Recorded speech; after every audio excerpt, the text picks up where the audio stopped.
All right. Today we're talking about herbs for lymph flow, and I wanted to keep this on the side of what we can recommend clients within our licensure. So maybe giving them some recommendations of things to look into, but not prescribing, so to speak, or things that we can use in treatments, in terms of products or um, I use herbal poultices, so something along that line, or compresses or, massage products. So, all of that to say,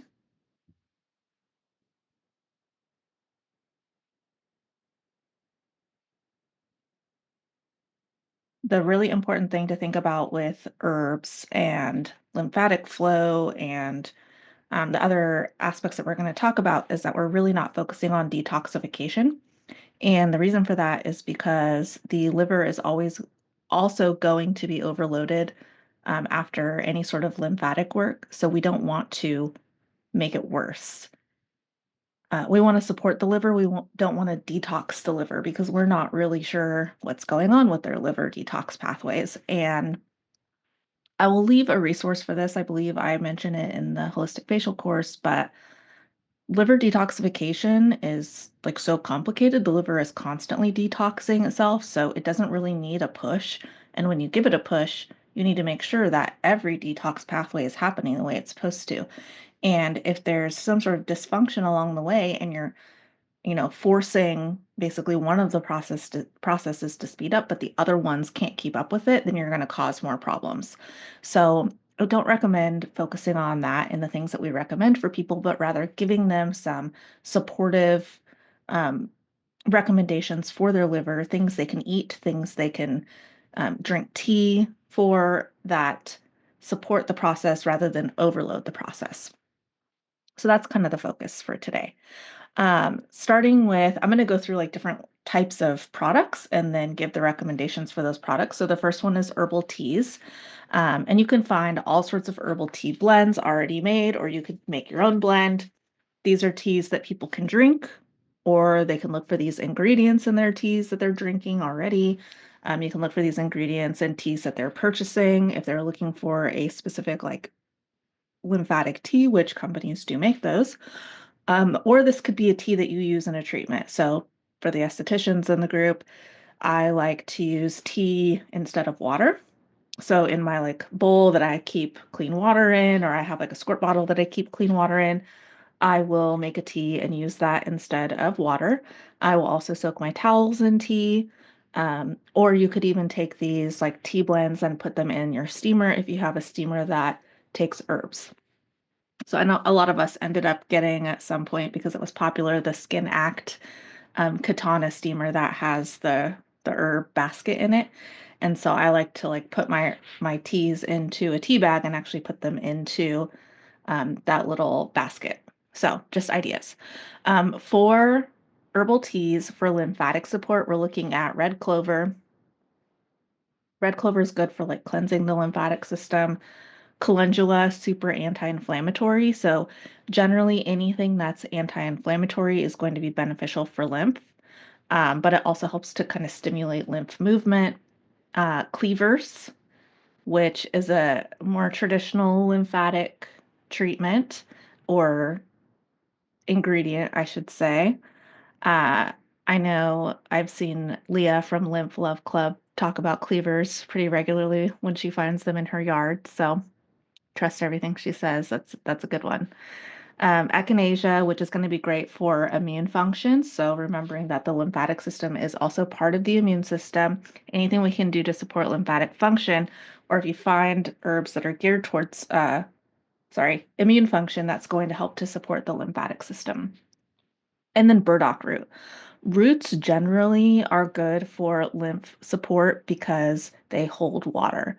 So you think about like what roots do underneath the surface of the earth. They're drawing water into the plant, whatever that plant may be. They do the same thing in your skin. So, drinking roots can be really great for like coating uh, any surface that they touch, really. But it helps with cleansing and strengthening and holding water in that space. And the lymphatic system needs water to work. So those are all really great. And burdock is another one burdock and calendula, I would also use topically. So any root topically really is great for holding water in the skin, and that's going to be lymph supportive no matter what. Um, Okay, for liver support, we have a little bit of a different group. So dandelion root, which is a diuretic, helps to support the liver going through its detoxification cycle correctly. Milk thistle, I've seen a lot about milk thistle in terms of liver support. So this is going to help to protect the liver cells. Yellow dock, chicory root, and turmeric. Turmeric anti-inflammatory, supports liver function. Both chicory root and yellow dock help with purification and um, basically supporting that function and digestion. So once again, looking for things that support and not necessarily overload the liver is really helpful. This is what I recommend for people post-treatment. So like immediately after your lymphatic session or even before, make sure that you're supporting your liver because the liver is going to become overloaded if the lymphatic system is moving faster, which is exactly what a lymphatic drainage treatment should do. It should speed up the movement of the lymphatic system. And then, on a regular basis, taking that lymph support tea if they're noticing that they're dealing with stagnation or that their skin is overly congested, that would be a really good idea. Once again, the goal is support and not necessarily prescribing or fixing some sort of issue. So just recommend to people, because we have to be really careful about how we recommend herbs based on where you live and your licensure. Make sure that you're recommending that they speak to their doctor or whatever if you think that they have a concern that's especially sticky, something that you don't really want to mess with. All right, so the next list is foods. And within the foods, we're looking once again at supporting the lymphatic system and then supporting the liver. So for lymph support foods, we have citrus fruits, pretty much everything that's rich in vitamin C also helps with fluid balance. So remembering that the lymphatic system relies on water and we need to keep the balance of um, of water strong in the body in order for the lymphatic system to move on its own correctly. We don't want it to become like sticky and gooey inside. Um, Citrus fruits also have like a high amount of electrolytes, natural electrolytes and minerals. So anything mineral based also, or like that's rich in minerals, I would recommend. And that leads us into the next category, which is going to be the dark leafy greens. So spinach, kale, collard greens, those are all mineral rich. And even going even further with that, looking at uh, if you're eating meat, organ meats, things like that are going to be really great. Berries, things that have good amounts of antioxidants. Nuts and seeds, especially chia seeds and flax seeds and almonds because of the high amount of omega-3. And then seaweed, which mineral rich, once again, that all supports lymphatic function.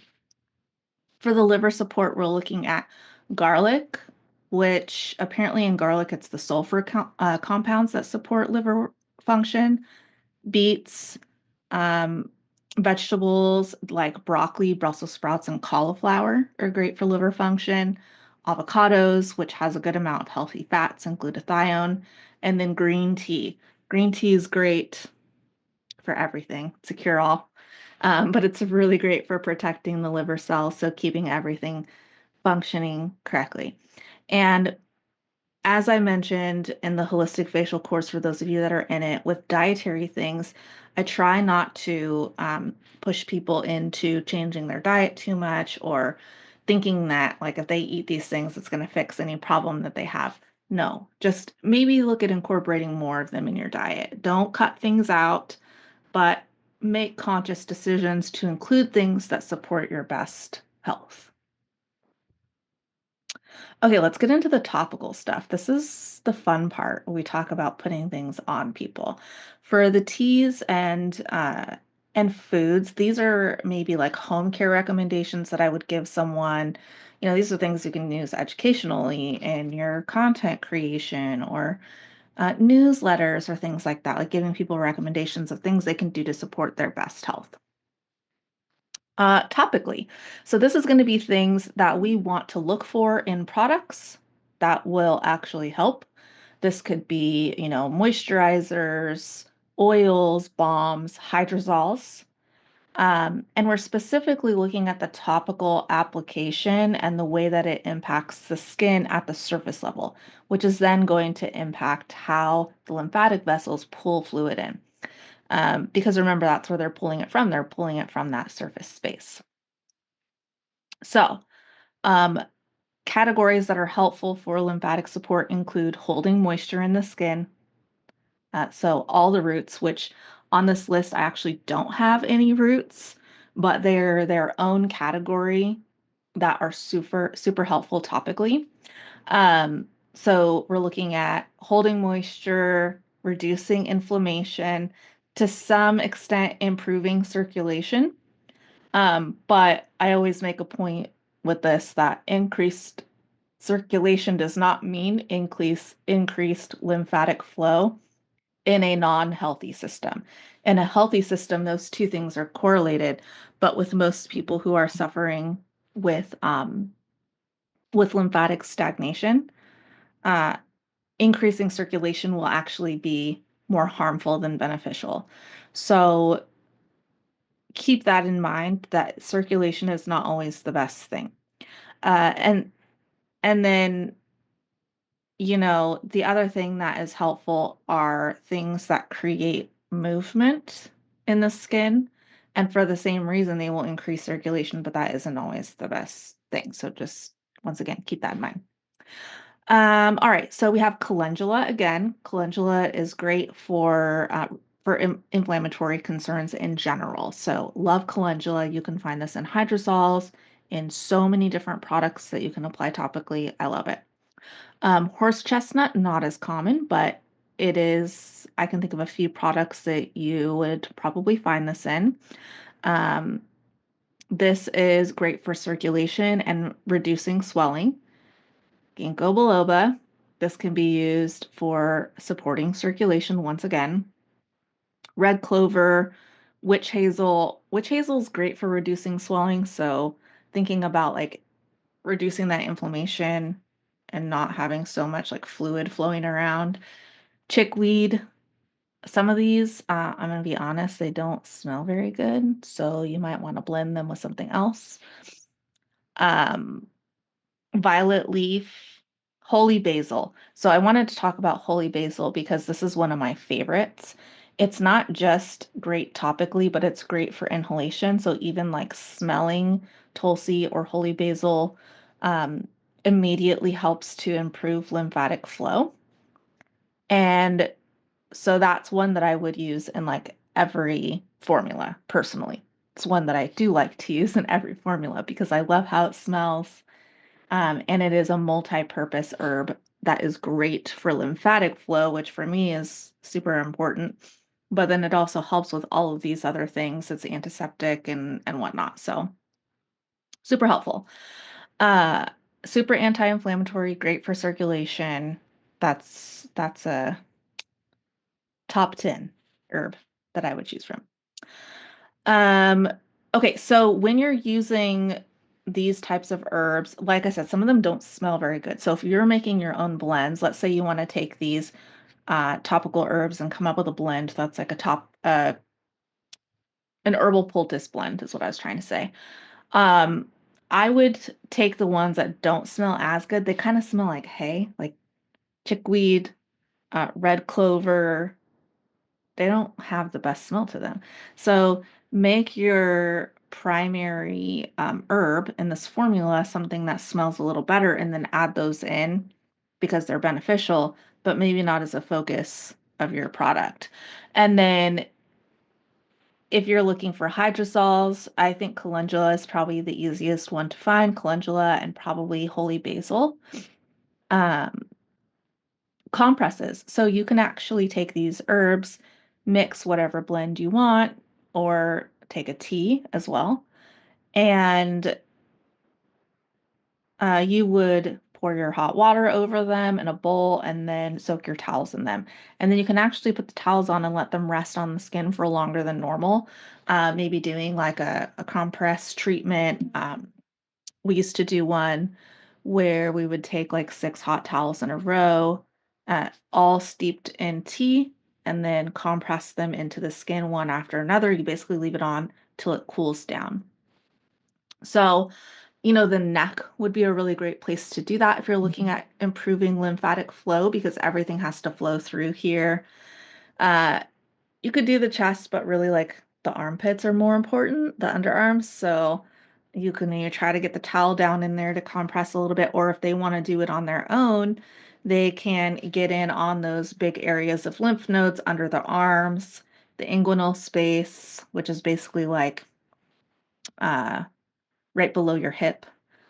And then on the abdomen would be a great place to sit with a compress if they feel like they're um, really kind of stagnant in the mid space. So, an example of that would be someone who suffers from like constipation or any sort of gut issues.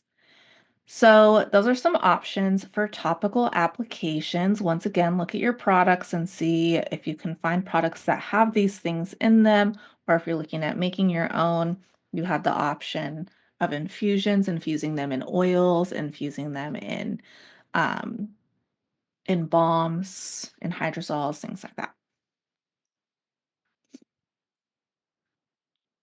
I like a long infusion with oil. That's like my best or my personal choice of the best application of the product is in an oil. But sometimes long infusions are hard for me, so I will like take my infusion jar with the herbs and the oil and put them in the I don't know why I can't think what this thing is called. The slow cooker with water on warm and just let it sit for a couple hours and that will also give you a really good infusion. And some things like the roots have to be infused with heat. So, you can find all sorts of recipes for that kind of stuff online. But once again, you could also use these herbs in your steamer, uh, which is another way that I often do it by blending it all together and throwing it in the steamer. The other way you could use these herbs that I forgot to mention is in a honey mask. So for me, honey tapping is like a primary form of lymph support in a treatment. It's one of the first things I do. It is the exfoliation step for me, um, and or the mask step, depending on how long my treatment is. So a honey mask mixed with some of these herbs would be a really great idea. And the best way to do that is take the herbs, grind them down to the finest powder you can. I have an herb grinder, so I just throw them in there. And then you mix it with honey, and then that forms your honey mask. And you tap it on the skin, you let it infuse for a good amount of time. You can add water to it. If your herbs are higher concentration in the formula, so you have a good amount of herb to honey ratio, you're going to get a good scrub out of it too. So keep that in mind, or if you don't grind them down too far. That can be good and bad, so it just depends on the skin type whether or not you want it to actually get in there and scrub, right? Okay, so that leads us into the last category, which is essential oils. And I kept essential oils separate from topically applied herbs because applied herbs to me is like actually using the herb or doing some sort of extract or infusion process where you're getting like the whole plant. Essential oils are concentrated forms of that whole plant. And when you use essential oils, you have to use them a little bit differently, topically at least. And they have a whole different benefit that comes from the inhalation factor. So if you're looking at this from the lens of aromatherapy, this is going to be great for immediately increasing lymph flow through inhalation, versus the topical application where the body's actually absorbing and then something's happening within the body. So you can use essential oils both ways, but they have to be properly diluted when you use them on the body. So I have when I send you guys the resources, there's a list of these herbs that we're talking about and all the benefits, and then there's also some recipes that you can kind of blend together. So for essential oils, we have lymphatic support once again and liver support. For lymphatic support, cypress, So good. Smells amazing, great for circulation and reducing that fluid retention. Grapefruit, good for detoxification, but don't go too heavy on the grapefruit. It's a top note, so it's probably going to be pretty high concentration in your formula if you're following like normal formulating rules of like having more top note and less base note. But it doesn't have to be. You could probably blend it with something else so that it's not like overly powering in terms of the detoxification aspect. You have juniper berry. Once again, smells amazing. One of my favorites, like non-traditional essential oil to use. It helps to reduce fluid retention. Lemon, great for cleansing the body, cleansing those surface spaces where lymphatic fluid is kind of hanging out before, I guess, maybe interstitial fluid before it becomes lymph. And then geranium. Geranium is super floral, so for me, it's not like a it wouldn't be a high concentration in my formula because I don't love florals, but I think mixed with like grapefruit and juniper and really the cypress, this would be a really great smelling blend. Like uh not too overly sweet, has some like woodsiness to it and some citrus bite. So all of these are great for inflammation and circulation together. For liver support, rosemary, peppermint, both of these are great for aiding in like digestion and metabolic function. So once again, supporting rather than overloading. German chamomile, carrot seed. There's some really great uses for chamomile. Chamomile is one of my favorite things to put in literally everything. And most of the time, the base is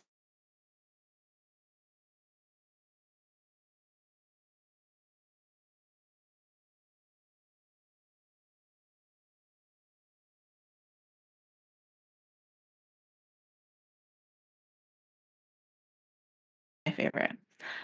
Carrot seed, again, great for liver function. So these are all liver supporting, once again. Blend wise, you can add these to a diffuser for a scent in the room. You can mix them with a carrier oil to make a massage oil that you would actually use on people. Depending on what you're doing, this could be like for your neck and chest massage to move the lymph in that area before you get into the face. It could be scalp massage. I like to use these types of essential oil blends in my scalp oil because the scalp can get, stuck with lymphatic fluid as well. And that can give people headaches. So I would get it like for sure at the base of the neck and like down the back of the neck, but then on the scalp. Great idea. The liver support blend would probably be best for inhalation, and if you're going to use it for a massage, I would use it on the abdomen directly. And that is going to depend on what type of licensure you have and if you're actually able to do that. You could also recommend that your clients do abdominal massage on themselves and use one of these blends. So, or you could make a blend and give it to them as a take home and go ahead and use it on your abdomen when you do your dry brushing or whatever. The last recipe I have in here is for a room spray. I love room sprays because they're multi-purpose. Really, you could spray them around the room. You could spray them on your sheets or where people are going to lay down so they get a little bit more inhalation. You could spray them on your hands and then do your inhalation that way. Um, Room sprays and massage oils are diluted pretty similarly. You could do a higher concentration of essential oils in the room spray. However, I tend to keep it the same as the massage oil because I want to make sure that if I spray it anywhere where their skin is going to end up, that it doesn't irritate their skin. So I like to spray it like around, sometimes even the face cradle, or like I said, on the sheets that they're going to lay on. So I don't want it to be too concentrated, if that makes sense. If you're just going to spray it around, you could do a higher concentration. But anywho, I like to mix either witch hazel or some sort of high proof alcohol, basically Everclear, depending on where you live. You may have access to that or not. Uh, and distilled water. I do it half and half, and that's just to cut down the like scent of the alcoholiness. Um, the alcohol is not as bad scent wise as the witch hazel is. Witch hazel can be kind of like intense and weird. So, anyways, I cut it half and half. And the reason you can't use distilled water alone is that the essential oil won't blend with the water. So, if you just go use essential oils and water, that essential oil is going straight to the source once it comes out of its spray, or if you're putting it on towels, you put essential oil in your towel water. It's not blending in the water. It's just going directly on your towels and then directly on the skin. So I always dilute um, with the witch hazel first, because then, the witch hazel or the alcohol, whatever, that will bind to the essential oils. They bind to alcohol and other oils. So it binds to the essential oils, keeps that blend, from separating, and then add the water to it to dilute that a little bit. You will always have to then go back and shake those because they won't always stay mixed. You don't have any emulsifier in there.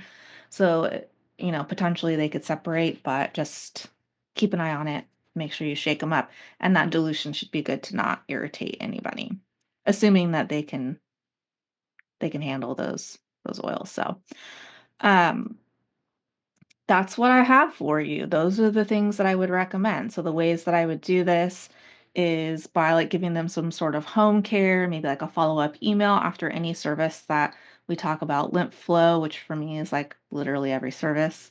So maybe providing that in a follow-up email. When clients, usually I give it to clients when they ask, like they'll be like, "Oh, what can I do for this or for that?" And I'll say, "Okay, we can look at some lymph teas or something along those lines."